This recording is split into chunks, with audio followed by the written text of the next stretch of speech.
Everyone. So ഇന്നത്തെ വീഡിയോയിൽ നമ്മൾ കാണാനായിട്ട് പോകുന്നത് different kinds of social responsibility. അപ്പോൾ social responsibility of business and business ethics എന്ന് പറയുന്ന ഈ ഒരു ചാപ്റ്ററിൽ വളരെ ഇമ്പോർട്ടൻ്റ് ആയിട്ട് കാണുന്ന 2 മാർക്സ് തൊട്ട് നമുക്ക് ഷോർട്ട് എസ്സേ വരെ വരാനായിട്ട് ചാൻസ് ഉള്ളൊരു ഭാഗമാണ്. അതുകൊണ്ട് നിങ്ങൾക്കിത് കാണുമ്പോഴത്തേക്ക് ചിലപ്പം സ്കിപ്പ് ചെയ്യാനായിട്ടുള്ള ചാൻസസ് ഒക്കെ ഉണ്ട്. അതായത് ഈ ഒരു പോർഷൻ ഇച്ചിരി പാടാണല്ലോ എന്ന് തോന്നി നിങ്ങൾക്ക് സ്കിപ്പ് ചെയ്യാനായിട്ടുള്ള ഒരു ടെൻഡൻസി വരാറുണ്ട്. പക്ഷേ നിങ്ങൾ ഒരിക്കലും സ്കിപ്പ് ചെയ്യരുത് എന്ന് പറയാൻ വേണ്ടിയാണ് ഇതിന് മാത്രമായിട്ടൊരു വീഡിയോ ചെയ്യുന്നത്. കാരണം നമ്മൾ ക്രിസ്മസ് എക്സാം ആയിക്കോട്ടെ, മോഡൽ, മെയിൻ എക്സാമുകളിൽ ഏറ്റവും കൂടുതൽ 2 മാർക്സ് തൊട്ട് ഷോർട്ട് എസ്സേ വരെ ചോദിച്ചിട്ടുള്ള അത്രയും മാർക്ക് വെയിറ്റേജ് ഉള്ള ഒരു ഭാഗമാണ്. അതുകൊണ്ട് ആരും മിസ് ചെയ്യരുത്. ഇത് സ്കിപ്പ് ചെയ്യാൻ ചാൻസ് ഉള്ള ഒരു ഫ്രണ്ടിന് നിങ്ങൾ ഈ വീഡിയോ ഒന്ന് സെൻഡ് ചെയ്തിട്ട് ഇത് പഠിച്ചിട്ടേ പോകാവുള്ളൂ എന്ന് പറയുക. ഇപ്പം നിങ്ങൾ വിചാരിക്കുമായിരിക്കും ക്രിസ്മസ് പരീക്ഷ ഒന്നും അടുത്തിട്ടില്ലല്ലോ, ഇനി 1 മാസം കൂടെ ഉണ്ടല്ലോ എന്നൊക്കെ നിങ്ങൾക്ക് തോന്നും. പക്ഷെ നമുക്കധികം സമയമില്ല. ഇപ്പം പഠിച്ചാൽ അന്നേരം നിങ്ങൾക്ക് ജസ്റ്റ് ഒന്ന് റിവൈസ് ചെയ്തിട്ട് നിങ്ങൾക്ക് എക്സാം ഹോളിലോട്ട് കയറാം. വളരെ അടിപൊളിയായിട്ട് നിങ്ങൾക്ക് എക്സാം എഴുതാനായിട്ട് പറ്റും. അതുകൊണ്ട് ഇപ്പോഴേ അങ്ങ് പഠിച്ചു പോകാം. ഓക്കെ, പിന്നെ എക്സാമിൻ്റെ സമയമാകുമ്പോൾ നമുക്ക് തന്നെ ഒന്നുകൂടെ റിവൈസ് ചെയ്യാം. യെസ്, അപ്പോൾ കൈൻഡ്സ് ഓഫ് സോഷ്യൽ റെസ്പോൺസിബിലിറ്റി ആണ് നമ്മൾ ഇന്ന് നോക്കാനായിട്ട് പോകുന്നത്. ഓക്കെ, അപ്പോൾ we have different kinds of social responsibility. അതിലെ ആദ്യത്തെ കൈൻഡ്സ് ഓഫ് സോഷ്യൽ റെസ്പോൺസിബിലിറ്റി ആണ് എക്കണോമിക് റെസ്പോൺസിബിലിറ്റി. എന്താണ് എക്കണോമിക് റെസ്പോൺസിബിലിറ്റി? അപ്പം നിങ്ങൾ എക്കണോമിക്സ് ഒക്കെ പഠിക്കുന്നത് കൊണ്ട് തന്നെ മോണിറ്ററി അല്ലെങ്കിൽ മണി മീൻസിൽ എന്തൊക്കെയോ കുറേ കാര്യങ്ങൾ വരുന്നുണ്ട് എന്ന് പെട്ടെന്ന് നിങ്ങളുടെ മൈൻഡിൽ വന്നിട്ടുണ്ടാവും അല്ലേ? അപ്പം നമുക്ക് നോക്കാം. Business enterprise is basically an economic entity and therefore its primary social responsibility is economics. That is, produce goods and service that society wants and sell them at a profit. അല്ലേ? ഇപ്പോൾ ഇവിടെ നമുക്ക് പ്രോഫിറ്റ് കിട്ടുക, നമുക്ക് അതിൽ നിന്ന് കുറച്ച് പൈസ കിട്ടുന്നു എന്ന കാര്യങ്ങളൊക്കെ എക്കണോമി റിലേറ്റ് ചെയ്താണ് അല്ലേ? അപ്പം അതിനകത്ത് ഇവർ പറയുന്നുണ്ട് produce goods and service that society wants. അല്ലേ? നമുക്ക് നമ്മുടെ ബിസിനസ്സിന് ചെയ്യാൻ പറ്റുന്ന ഒരു സാധനം നമ്മൾ ചെയ്തിട്ട് വേണമെങ്കിൽ വന്ന് സാധനം മേടിച്ചോ എന്നുള്ള ഒരു ആറ്റിറ്റ്യൂഡ് അല്ല. പിന്നെയോ നമ്മുടെ സൊസൈറ്റിക്ക് എന്താണോ ആവശ്യം അതായിരിക്കണം നമ്മൾ എന്ത് ചെയ്യാനായിട്ട് പ്രൊവൈഡ് ചെയ്യാനായിട്ട് അല്ലേ? What society wants and cell dum at A profit. അപ്പോൾ അവർക്ക് വേണ്ട ഒരു കാര്യമായതുകൊണ്ട് തന്നെ അവിടെ വാങ്ങിക്കാനായിട്ട് നമുക്ക് കസ്റ്റമേഴ്സ് കൂടുതലായിരിക്കും അല്ലേ? അപ്പം അത് നമ്മളൊരു ഇച്ചിരി പ്രോഫിറ്റിൽ നമ്മളത് വിൽക്കുക. Okay, there is little discretion in performing these responsibility. അപ്പോൾ ഇവിടെ പറയുന്നുണ്ട്, നമ്മൾ പറഞ്ഞു എക്കണോമിക്കലി നമ്മൾ നോക്കണം അല്ലേ? എക്കണോമിക് റെസ്പോൺസിബിലിറ്റി എന്ന് പറഞ്ഞാൽ ചുമ്മാ നമുക്ക് പറ്റുന്ന പോലെ അല്ലെങ്കിൽ എന്തെങ്കിലുമൊക്കെ വെച്ച് തട്ടിമുട്ടിയുള്ള ഒരു സാധനമല്ല നമ്മൾ കൊടുക്കേണ്ടത്. ആൾക്കാർക്ക് എന്താണ് വേണ്ട എന്ന കാര്യങ്ങൾ ഐഡൻറ്റിഫൈ ചെയ്ത് അതിനനുസരിച്ച് ഒരു നമ്മൾ പറയത്തില്ലേ, ചില സാധനത്തിൻ്റെ ഒക്കെ റേറ്റ് കാണുമ്പോൾ നമ്മൾ കുറച്ച് മയത്തിലൊക്കെ പ്രൈസ് ഇടടേ എന്ന് നമുക്ക് തോന്നും അല്ലേ? അപ്പം ആൾക്കാർക്ക് അഫോർഡബിൾ ആയിട്ട് എന്നാൽ തൊട്ട് അതിൽ നിന്ന് നമുക്ക് പ്രോഫിറ്റ് കിട്ടുന്ന രീതിയിൽ വേണം നമുക്ക് എന്ത് ചെയ്യാനായിട്ട് നമുക്കൊരു പ്രൊഡക്റ്റിന് പ്രൈസ് ചെയ്യാൻ വേണ്ടി. അപ്പം ഈ ഒരു കേസിൽ നമുക്ക് കാണാം ഒരു ചെറിയ ഡിസ്ക്രിപ്ഷൻ ഇവിടെ ഉണ്ട് എന്ന് പറയുന്നതിൻ്റെ മെയിൻ റീസൺ എന്ന് പറയുന്നത്, ഇപ്പം ഒരു പ്രോഡക്റ്റ്, ഇപ്പോൾ ഒരു കുപ്പി, സേ ഫോർ എക്സാമ്പിൾ ഒരു വാട്ടർ ബോട്ടിൽ ആണെങ്കിൽ ഇതുപോലെ ഒരുപാട് വാട്ടർ ബോട്ടിൽ പല ബ്രാൻഡുകൾ ഉണ്ടാക്കുന്നുണ്ടാവും അല്ലേ? അപ്പം അങ്ങനെ പല ബ്രാൻഡുകളിൽ ഏറ്റവും വില കുറവ് ഏതാണെന്നൊക്കെ നോക്കിയായിരിക്കും ഒരു കസ്റ്റമർ മേടിക്കുന്നത്. അപ്പോൾ അതിനനുസരിച്ച് അവർ പ്രൈസിങ് ചെയ്യണം.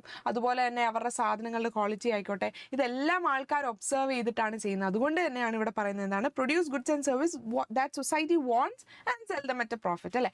ആൾക്കാർക്ക് വേണ്ടേ, അതായത് ബാക്കിയുള്ള പ്രൊഡക്റ്റ് വെച്ച് കമ്പയർ ചെയ്യുമ്പോൾ എൻ്റെ ഒരു പ്രൊഡക്റ്റ് ഇച്ചിരി മുന്നിൽ നിൽക്കണം എന്നുള്ളൊരു തോന്നൽ വരുവാണെങ്കിൽ അതിനനുസരിച്ച് നമ്മൾ പ്രൊഡ്യൂസ് ചെയ്യുവാണെങ്കിൽ ആൾക്കാർ അത് തന്നെ പ്രിഫർ ചെയ്യുന്നു. അതിലൂടെ നമുക്ക് പ്രോഫിറ്റ് കിട്ടുന്നതാണ്. അപ്പം ഇത്രയും കാര്യങ്ങളാണ് നമ്മുടെ എക്കണോമിക് റെസ്പോൺസിബിലിറ്റിയുടെ കേസിൽ വരുന്നത്.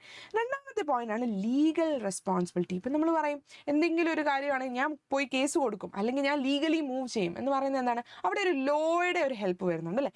Every business has a responsibility to operate within the law of the land അല്ലേ?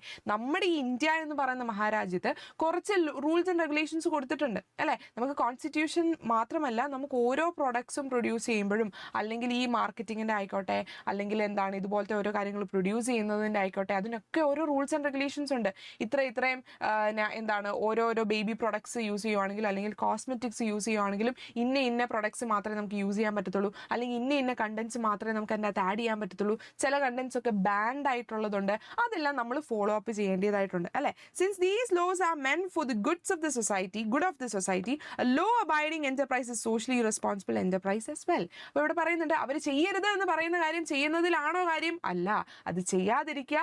ആൻഡ് അതുപോലെ തന്നെ സൊസൈറ്റിക്ക് നല്ലത് വേണം എന്ന ഒരു കാഴ്ചപ്പാടുണ്ടെങ്കിൽ മാത്രമായിരിക്കും നമുക്ക് എന്ത് ചെയ്യാനായിട്ട് പറ്റത്തുള്ളൂ, ആ ഒരു രീതിയിൽ ചിന്തിക്കാൻ പറ്റുള്ളൂ അല്ലെ. അല്ലെങ്കിൽ എന്താ, നമുക്ക് പ്രോഫിറ്റ് കിട്ടണം, നമുക്ക് സാധനം എങ്ങനെയെങ്കിലും വിറ്റ് പോകണം. ഇപ്പം പച്ചക്കറി നടത്തുന്ന ഒരു കടക്കാരാണെങ്കിൽ കൂടുതൽ വിഷം അടിച്ചങ്ങ് വിടാം. അങ്ങനെയാണെങ്കിൽ ഒരു 3-4 ആഴ്ചത്തേക്ക് സാധനങ്ങൾ ഇവിടെ നിൽക്കുമെന്ന് പറഞ്ഞ് ഫുൾ വിഷം അടിച്ച് വിടുവാണെങ്കിൽ വാങ്ങിക്കാൻ ആൾക്കാർ വരുമായിരിക്കും അല്ലെ. പക്ഷെ എന്താണ്, അത് സൊസൈറ്റിയോട് ചെയ്യുന്ന ഒരു തെറ്റാണ്. അല്ലെങ്കിൽ ഇനിയും അങ്ങനെ വിഷം അടിക്കരുത് എന്ന് പറഞ്ഞിട്ടും അദ്ദേഹം അങ്ങനെ യൂസ് ചെയ്യുവാണെങ്കിൽ ലീഗലി അദ്ദേഹം ഇറസ്പോൺസിബിൾ ആകുകയാണ് ചെയ്യുന്നത് അല്ലെ. അപ്പോൾ ഇവിടെ കുറേ റൂൾസ് ആൻഡ് റെഗുലേഷൻസ് ഉണ്ട്.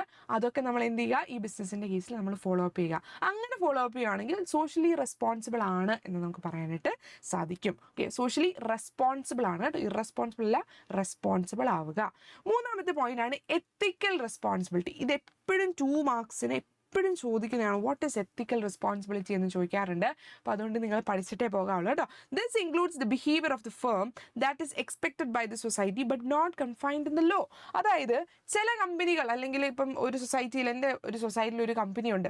ആ കമ്പനി നമുക്ക് ഈ സൊസൈറ്റിക്ക് വേണ്ടി കുറച്ച് കാര്യങ്ങളൊക്കെ ചെയ്ത് തന്നാൽ കൊള്ളാം, അല്ലെങ്കിൽ ചെയ്യേണ്ടതാണ് എന്ന് നമുക്കൊരു തോന്നൽ വരും. അത് പക്ഷേ ലോയിലൊന്നും എഴുതി വെച്ചിട്ടില്ല, അവർ ഇത് ചെയ്യണം എന്നൊന്നും പറഞ്ഞ് സ്ട്രിക്റ്റ് ആയിട്ടൊന്നും എഴുതി വെച്ചിട്ടില്ല.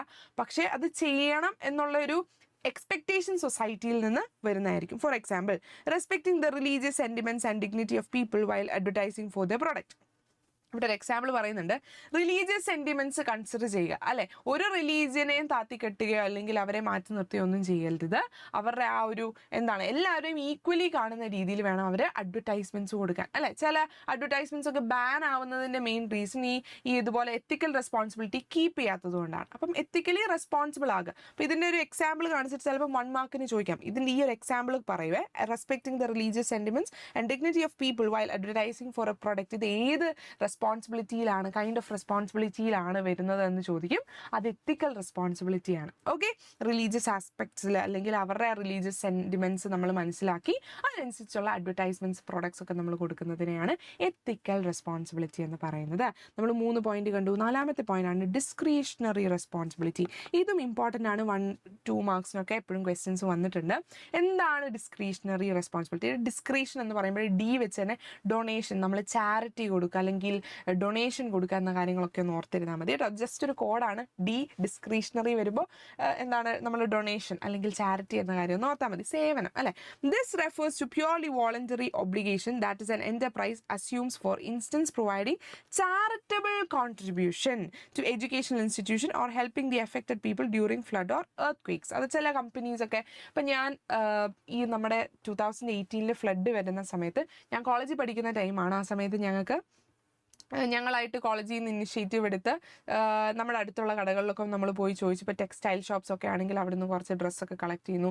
ഫുഡൊക്കെ കിട്ടുന്ന കടയാണെങ്കിൽ അവിടെ നിന്ന് കുറച്ച് ഫുഡൊക്കെ കളക്ട് ചെയ്ത് നമ്മളിതുപോലെ വെള്ളമൊക്കെ പൊങ്ങി അവർക്ക് വീടൊന്നും ഇല്ലാതിരിക്കുന്നവർക്കൊക്കെ കൊണ്ടു കൊടുക്കുന്നുണ്ടായിരുന്നു. ഓക്കെ, അപ്പോൾ നമ്മൾ ചെയ്യുന്ന ചില കടകളിലൊക്കെ ചെല്ലുമ്പോഴേ ഇങ്ങനെ സാധനങ്ങൾ എടുത്തു വെക്കും. ഓക്കെ, അതായത് ഇങ്ങനെ ബുദ്ധിമുട്ടിലിരിക്കുന്ന ആൾക്കാർക്ക് ഹെൽപ്പ് ചെയ്യണം എന്നുള്ളൊരു മെന്റാലിറ്റിയിൽ എടുത്തു വെക്കും.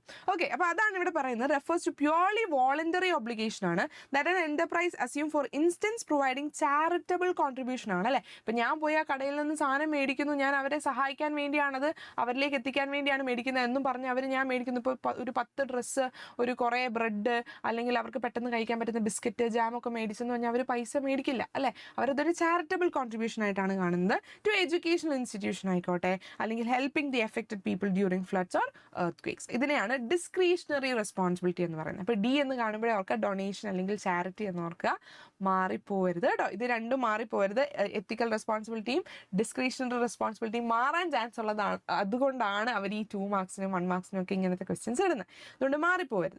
ഓക്കെ, അപ്പം ഇത്രയും ക്ലിയർ ആണെന്ന് വിശ്വസിക്കുന്നു. നമുക്ക് 4 എണ്ണമാണ് പഠിക്കാനായിട്ടുള്ളത്.